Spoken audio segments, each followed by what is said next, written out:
नमस्कार दोस्तों, आज हम एक बहुत ही संवेदनशील मुद्दे पर बात करेंगे। मणिपुर में जारी हिंसा। मणिपुर, जो भारत के पूर्वोत्तर का एक सुंदर राज्य है, पिछले कुछ महीनों से गहरे सामाजिक और राजनीतिक संकट में डूबा हुआ है। हिंसा ने कई जिंदगियां लील कर दी हैं और हजारों लोग विस्थापित हो चुके हैं। आज हम जानेंगे कि इस हिंसा की जड़ें कहाँ हैं, इसका वर्तमान संकट क्या है और भविष्य में शांति की ओर बढ़ने का रास्ता क्या हो सकता है। मणिपुर की इस हिंसा की जड़ें इसके ऐतिहासिक और सांस्कृतिक विभाजन में है।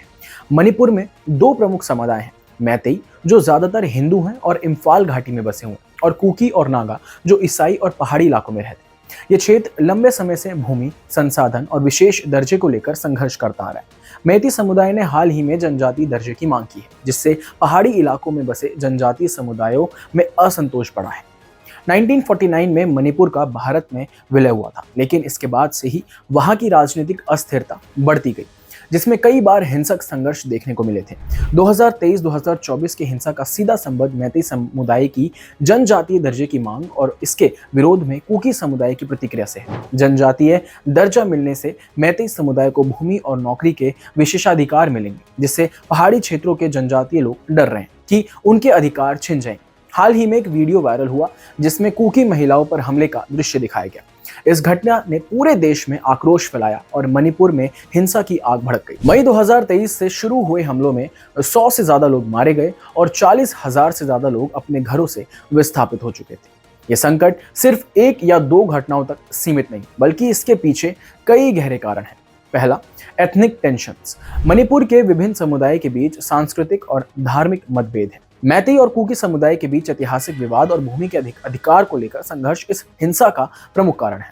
इसके बाद पॉलिटिकल लीडरशिप। मणिपुर की राजनीति में विभाजनकारी नीतियां अपनाई गई हैं, जिससे सांप्रदायिक तनाव बढ़ा है। राज्य सरकार का आरोप है कि उसने स्थिति को संभालने में देरी की और एक पक्ष को बढ़ावा दिया, जिससे दूसरे समुदाय में नाराजगी बढ़ी। इसके बाद इकोनॉमिक एंड लैंड डिस्प्यूट्स। जनजातीय समुदाय को डर है कि मैतेई समुदाय को जनजातीय दर्जा मिलने से पहाड़ी क्षेत्रों की जमीन और संसाधन छीने जा सकते हैं। इसने क्षेत्र में भूमि विवादों को और भड़काया और जिसे हिंसा में बढ़ोतरी होती गई। सितंबर 2024 में भी मणिपुर की स्थिति गंभीर बनी हुई है। हाल ही में ड्रोन हमले और मिसाइल हमलों के चलते 8 लोगों की मौत हो चुकी है और दर्जनों लोग घायल हो गए। छात्रों और नागरिकों ने बड़े पैमाने पर प्रदर्शन किया, जिसने सुरक्षा बलों की नाकामी और हिंसा को रोकने में सरकार की विफलता के खिलाफ आवाज उठाई जा रही है। सरकार ने कई जिलों में कर्फ्यू लगा दिया है और इंटरनेट पे प्रतिबंध जारी रखा है, ताकि हिंसा को और बढ़ने से रोका जा सके।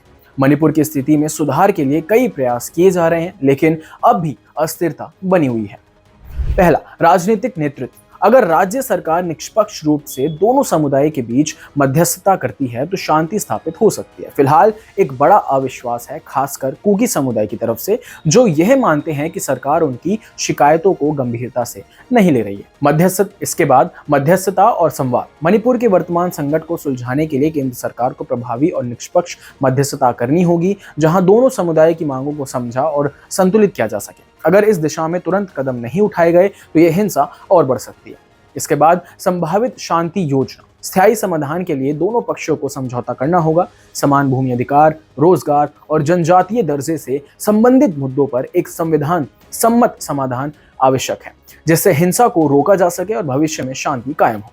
अब सवाल ये उठता है कि हम आम नागरिक इस स्थिति पर क्या कर सकते हैं? क्या हमारी भी कोई भूमिका हो सकती है? सबसे पहले मणिपुर की स्थिति के बारे में जागरूकता फैलाना जरूरी है। सोशल मीडिया के जरिए शांतिपूर्ण संवाद और सही जानकारी साझा करें, ताकि लोग हिंसा को और भड़काने वाली गलत जानकारी से बच सकें। मणिपुर में हजारों लोग विस्थापित हो चुके हैं और वे अपने पर भोजन और आवश्यक वस्तुओं से वंचित हैं। एनजीओज और राहत संगठनों के साथ मिलकर मदद करें, चाहे वह वित्तीय मदद हो या स्वयं सेवा के रूप में। शांति स्थापित करने के लिए सभी समुदायों के बीच संवाद स्थापित करना बहुत जरूरी है।